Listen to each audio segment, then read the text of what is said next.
कई लोगों की गलतियां हमने देखी है, कई लोगों की गलतियां देखी है।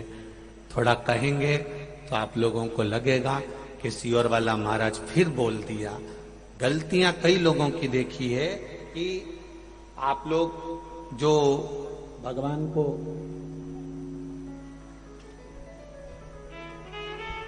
ये शिवलिंग, ये पीठिका, ये शिवलिंग है, ये पीठिका है, ये जलाधारी, ये पीठिका जो है जिस पे शिवलिंग रखा हुआ है, ये माता पार्वती जी का हस्त कमल।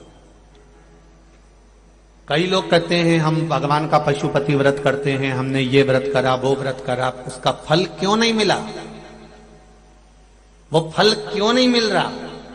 उसका कारण केवल इतना सा है कि तुमने जो प्रसाद के 3 हिस्से करे, वो तीनों हिस्से इस पीठिका पर रख दिए, या दिया जलाकर इस पीठिका पर रख दिया, या नारियल इस पीठिका पर रख दिया, फल इस पीठिका पर रख दिया, सामान इस पीठिका पर रख दिया। ये पीठिका जिस पर भगवान शंकर का शिवलिंग रखा है, ये पार्वती जी का हस्त कमल है।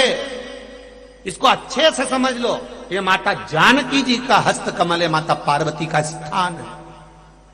दिया इस पर मत रखना। 3 हिस्से प्रसाद के करे तो जमीन पर करो, इसके ऊपर रखकर नहीं। 3 हिस्से में से 1 हिस्सा भी इसके ऊपर नहीं रखाना चाहिए। भोग भी लगाओ तो नीचे रखो, उसके ऊपर नहीं, पीठिका पर नहीं।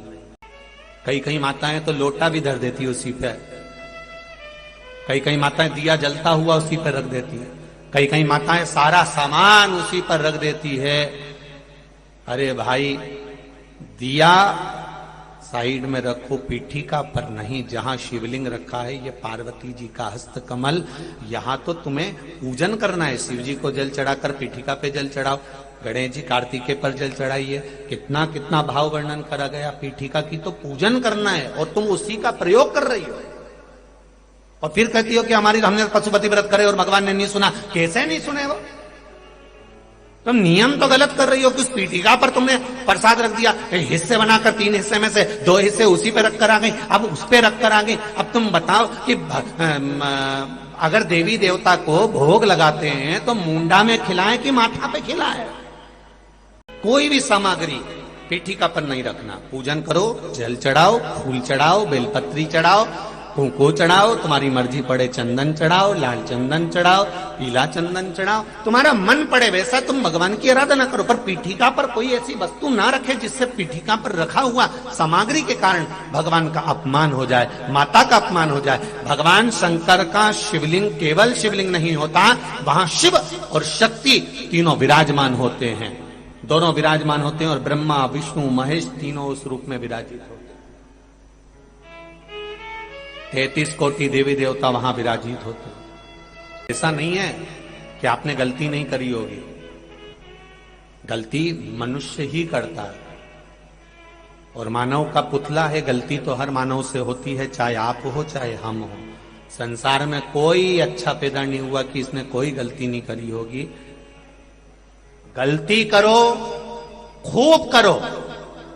मनुष्य है ना, मानव का शरीर है ना।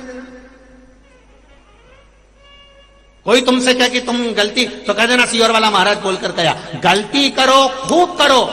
पर शिव महापुराण की कथा कहती है, गलती करो, खूब करो, पर किसी का गलत मत करो। बस शंकर की कथा यह कह रही है। गलती करोगे चल जाएगा, ऊपर मुंह दिखाओगे माना जाएगा, गलती करोगे स्वीकार हो जाएगा। क्योंकि यह मनुष्य का शरीर है, ये गलती नहीं करेगा तो कौन करेगा? अपन कोई बहुत बड़े बहुत विद्वान तो है नहीं कि अपन गलती नहीं करेंगे। गलती करो, खूब करो, पर किसी का जिंदगी में गलत, जम के बोलो, मत करो।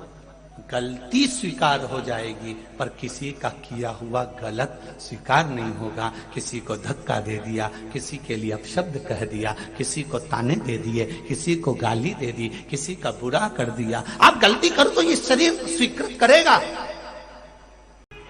पर गलत नहीं करना हमको कि उसके लिए हम गलत सोचें, उसके लिए हम गलत विचार करें।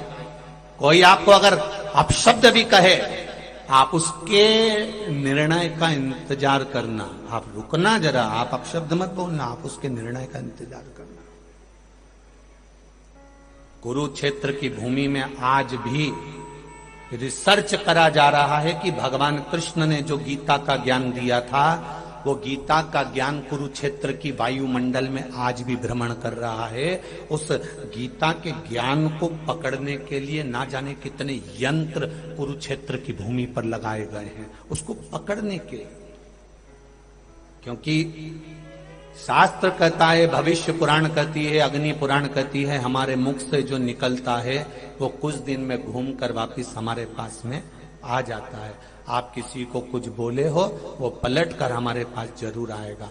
आप 7 ताले में बंद होकर किसी की निंदा कर दीजिए, उस तक पहुंच जाएगी।